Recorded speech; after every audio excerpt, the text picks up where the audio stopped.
Reading with your kids. Hola, ni hao, konnichiwa, assalamu alaikum, shalom, mahaba, bonamili wanji, namaste, jumbo, bienvenidos. Hi, my name is Jed Lee, and this is the Reading with Your Kids podcast. We are coming to you from the beautiful neighborhood of Reedville in the southwest corner of Boston, Massachusetts. We are so delighted and so very honored that you join us in our mission to help all families grow closer through reading. Please be sure to tell all of your family and friends about the show. Please be sure to subscribe to the show on the iHeartRadio app, on Spotify, Apple Podcasts, Amazon Music, Stitcher Radio, wherever you find your podcast. Joining us from the campus of one of the most amazing universities in the world. Our guest today is here to celebrate her brand new novel in verse. It's called The Order of Things. Please welcome to the show, Kaija Langley. Hey, Kaija, how are you? I'm doing fantastic today, Jed. How are you? I'm so happy to be here. I'm delighted that you're here. You know, you are not too far away. I am located in the Reedville neighborhood of Boston, where nobody knows where it is, and we're really happy with that. But it's a wonderful neighborhood, very historic, and we're very proud of the history. But I'm just a few miles away from where you are right now, and it is amazing to me the number of universities that are within 10 or 15 minutes of my home. It's mind-boggling. It is. I mean, Boston is one of the top university college towns in the U.S. So it is fascinating that just a stone's throw from any direction, you're going to hit another college and university, whether you're on the Boston side of the river or the Cambridge side of the river. Yep. And of course, I didn't attend any of those universities. Well, the university I attended no longer exists. It was swallowed up I attended Boston State College many decades ago, and it was a great place. Very cool. I finally found a T-shirt, a Boston State College T-shirt, and it arrived this weekend, and it was great. So I wear it with pride. Awesome. I also did not go to school in the Boston area as well, so I understand that. Well, tell us about The Order of Things. This is a pretty powerful novel from what I've read so far. Thank you. Yes, it is my debut middle grade novel. And the title, The Order of Things, is, very symbolic of sort of the story and how the story unfolds. So, it's the story of an 11-year-old April and her best friend Z. Both are aspiring musicians. Z is a violin prodigy, and April is a novice drummer who adores Sheila E. For those who may or may not know who Sheila E. is. The story opens on the first day of 6th grade, and April is going to their old school, but Z is going to a new STEAM school to further his musical skills. This change, of course, has April feeling a bit on edge, rightfully so, because Z is April's biggest cheerleader and champion, more like a brother than a best friend. And as the school year progresses, Z begins exhibiting some weird symptoms, fainting, including a racing heartbeat, that concerns April enough to want to say something to their parents, but she promises to maintain the secret between the two. So when Z goes to school and dies of sudden cardiac arrest, April has to learn to navigate her grief and find the courage to move forward with her dream, without him. So. That time of life for kids, it's such an important time of life, and to experience a loss like that, which lots of kids do. My kids had one of our neighbors passed when dealt with cancer from grade 8 through her graduation. She passed away a month after graduating from high school, and we saw her deteriorate, and it's incredibly difficult. And I don't know, it was something I didn't have the words. I hope that my beautiful wife and I helped our kids through it, and I think we did. But it was very difficult because there's certainly no book that you can turn to that is filled with magical words that can comfort your kids, or comfort yourself. It's something you just kind of have to navigate and trust that you're going to find a way to do it right. Absolutely. I mean, there aren't, young people today are experiencing life at a much more rapid pace, and they experience grief and loss at younger ages than, we might have recalled growing up when we were younger. And they need to have a way to engage with and find a language for and have examples to sort of look at and experience what it's like to sort of ride the roller coaster of emotions with grief. Grief is not a linear thing, and whether it's a classmate who is suffering from cancer, in the case of Z in the book, who experiences sudden cardiac arrest, or some other fatality of a peer, I think it's just really important for young people to know that they aren't alone, that having the loss of someone who is your own age, and whether it's someone really close to you, maybe it's a sibling, maybe it's a classmate, maybe it's someone in the neighborhood who you don't know all that well and you're seeing it from a distance, but it all has an impact. And being able to have something to go to and to sit with, to at least open the conversation. Maybe, I often say, a book is an opening to a conversation. You take this book with the feelings and the emotions that you may be experiencing as a reader, and you can give it to an adult in your life, or you give it to another classmate or friend to say, this is what I'm going through, this is what I'm experiencing, and it opens that door for a conversation. And that's how we all navigate grief. Yeah. I'm so happy that you are mentioning conversation and how important it is. That's what the Reading with Your Kids podcast is all about, encouraging families to sit down and read with their kids, but more importantly, to have conversations about what you're reading.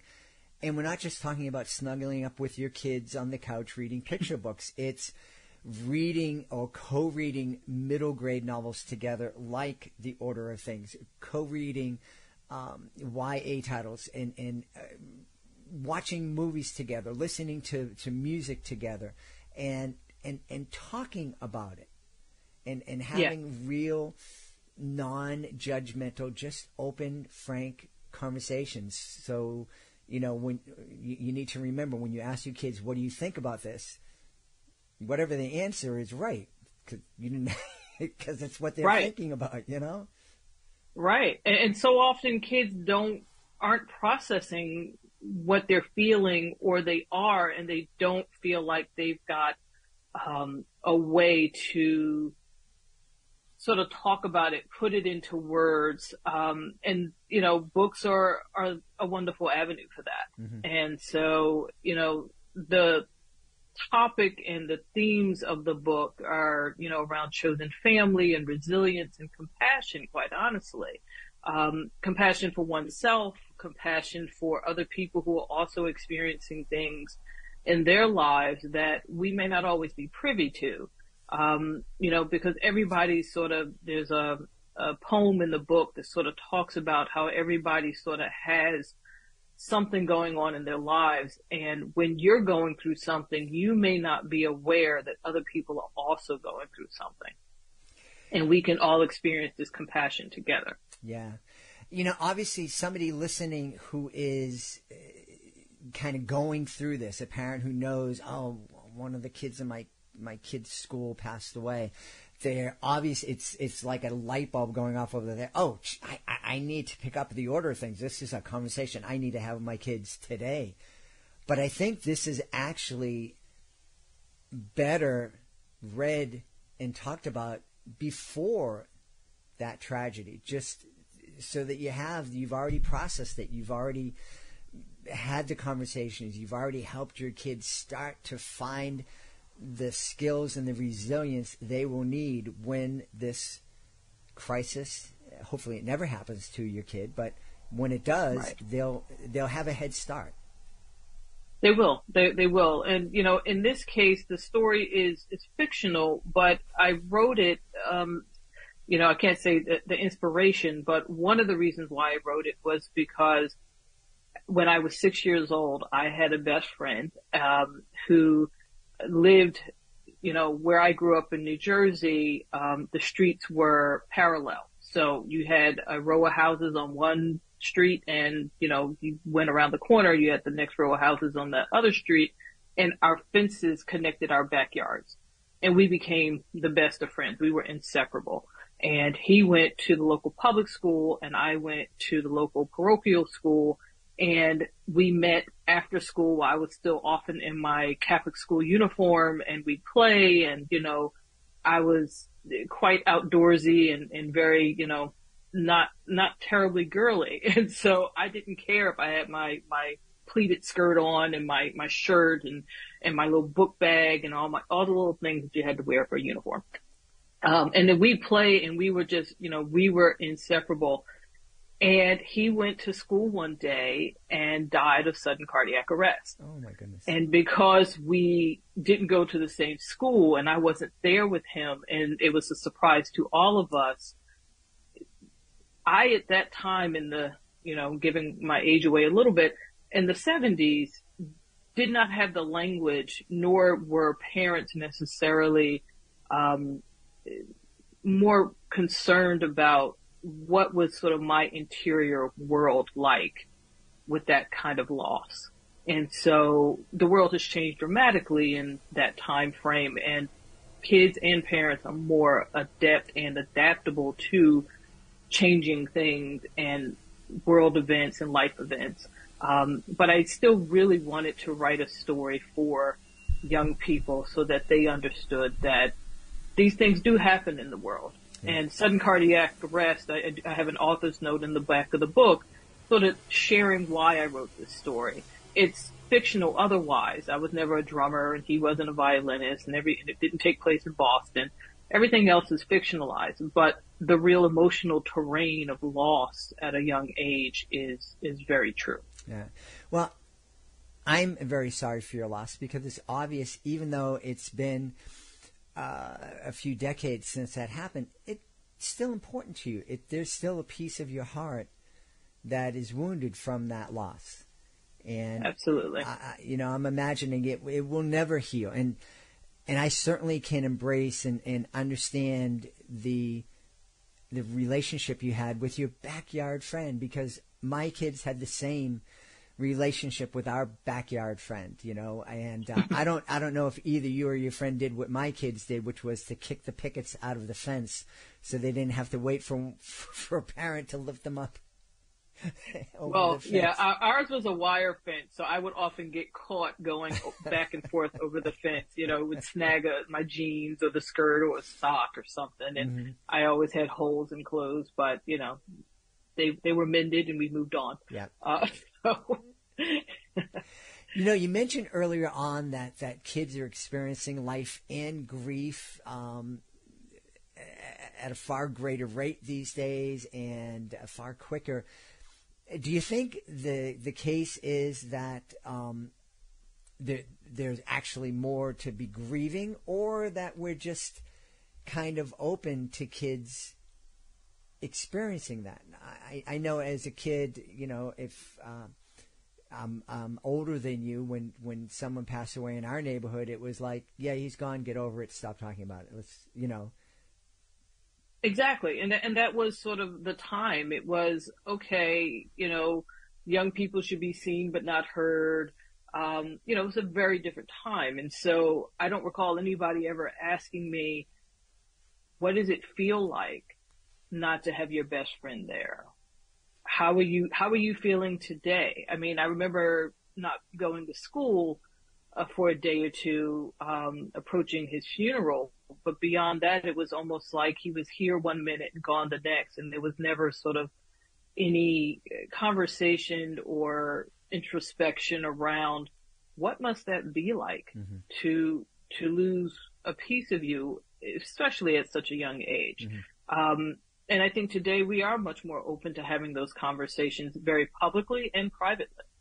Yeah. And it's so So very, very important. I'm curious, why did you choose to write this novel in verse? I imagine it must be much more difficult writing a novel in verse than it would be in prose. Well, yes and no. I've been writing since I was a little girl, since I was about 7 years old, and I first started writing poetry. So poetry is sort of my first form, and it's my natural form. That isn't exactly why I wrote the book in verse. I wrote it in verse mostly because that was how April's voice came to me. It is a book about music, and it's about, her learning how to be a drummer and her sort of starting from scratch around learning and understanding music, and certainly drumming and beats and something that percussive lends itself to poetry. But honestly, I tried to write it in prose for at least a good 6 months, and I wrestled with it. It just wouldn't come out. And I finally gave myself a break. I gave the story a break. And I remember very clearly I was approaching Christmas in 2017, and all of a sudden the first verses started to come to me in April's voice. And that's when I realized it needed to be in verse. Mm-hmm. Mm-hmm. So I followed what the character and what the character's voice was telling me and how it was coming to me. And I think it's the right form for it. Now, is this one long book length poem, or is it a collection of poems?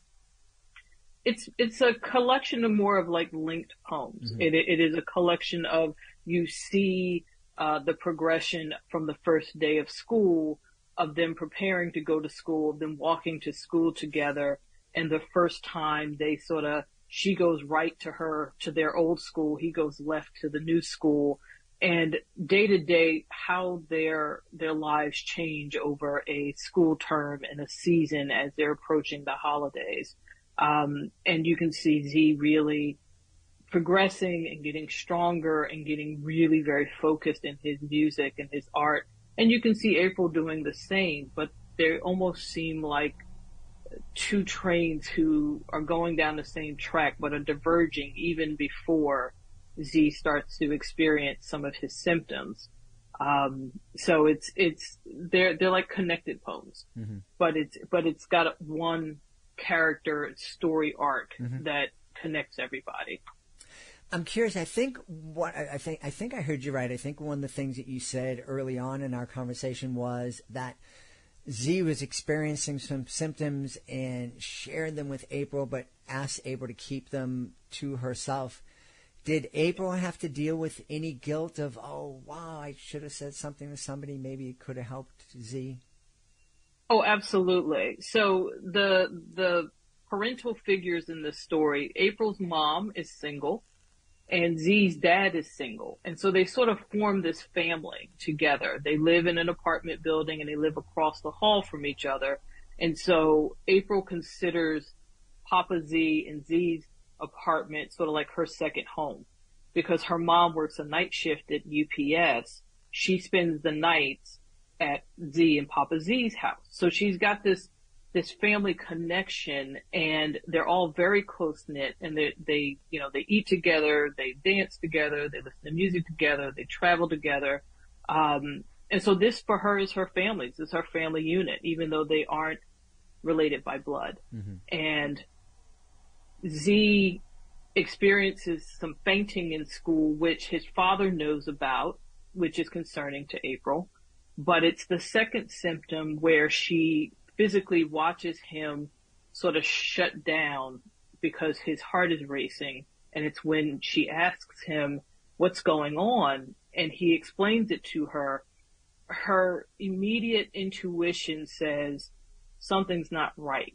I should share this with one of our parents. And Z's immediate reaction is, no, don't. Let's just keep this between us. I promise if it happens again, I'll tell my dad myself. Mm-hmm. And so carrying that sort of promise when he does pass, certainly that sort of guilt sits with April, and she not only has to navigate the grief of losing him, she is also sort of navigating this guilt that she feels like she's at fault for not having spoken up when her intuition said she should have. Yeah, yeah. There's a lot in this book that is, I'm thinking that I think one of the great things about a book, a movie, a great movie, a great book is that it can spark conversations long after the book is finished, and you know, and just something that a family can go back to and say, you know, I've been thinking, you know, when April, and I think that this is one of those books that can absolutely do that can really spark an ongoing conversation with families about some very, very important topics. Was that kind of in your mind? I know you had an inspiration, something that, you know, happened when you were younger, but were you conscious of those potential conversations, or were you just telling a story? No, I was very conscious of it, and it was intentional. It was intentional to, you know, craft this story based on a real life event that I experienced, but also to help readers and the people who love those readers. So parents, librarians, teachers, ministers, whomever is engaging in reading along and or having conversations regarding this story about what it means to, when you are a young person. So often we will say to young people, you know, you're still developing, your life experience is not as deep as my life experience. I know better than you do. But I think there's real truth in young people, even as they're still developing mentally, emotionally, physically, that they too carry a knowing, and that we all sort of have this thing called intuition. We all have this thing called, you know, a something that says when something feels good, when it doesn't feel good, when something feels amiss, that those are things that are important to listen to. Those are things that are important to acknowledge. That's not to say that April did anything wrong, but April has another opportunity in the story with another classmate where she, again, her knowing, her intuition tells her something isn't right. I should speak up. And in that case, she, because of her experience with Z, she does speak up.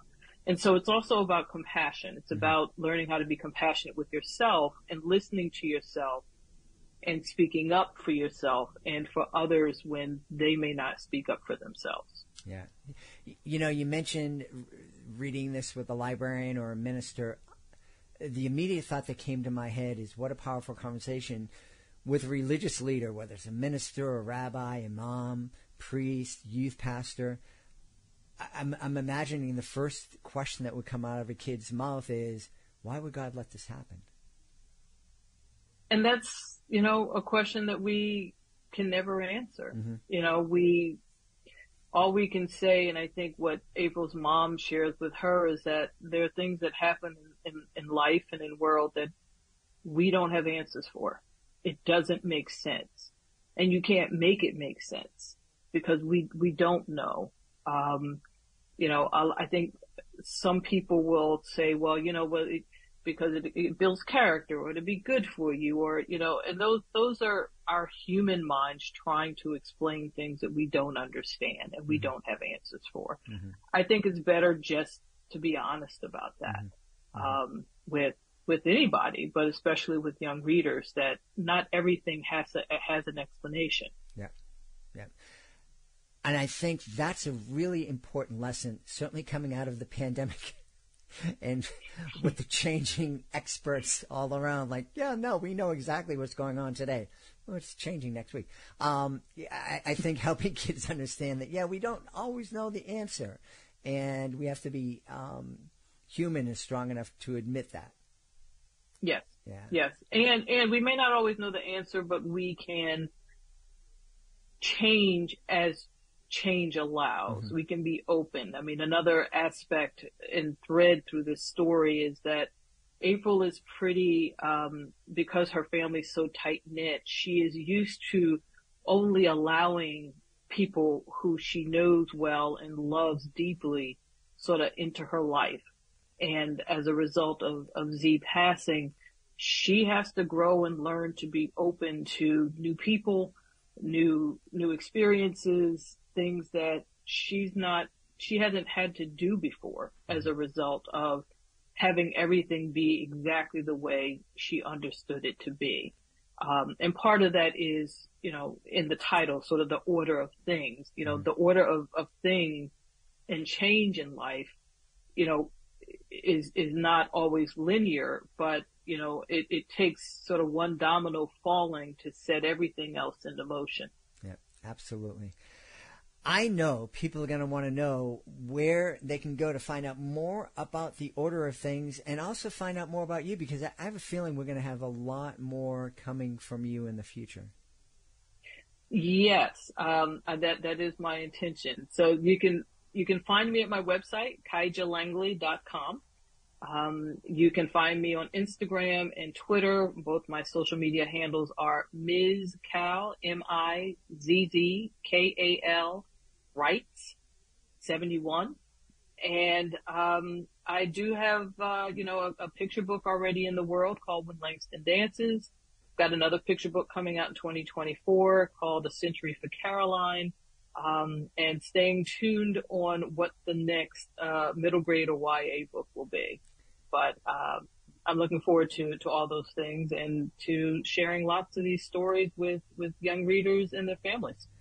We've had a really great time speaking to the author of The Order of Things, great middle grade novel in verse from our guest, Kaija Langley. Kaija, thanks so much for being with us. Thank you so much, Jed. It's been a pleasure. We hope you've enjoyed this episode of the Reading with Your Kids podcast and will join us for the next exciting episode. If you want to make sure you don't miss a second of the show, please be sure to subscribe to the show on the iHeartRadio app, on Spotify, Amazon Music, Apple Podcasts, Stitch Radio, wherever you get your podcasts.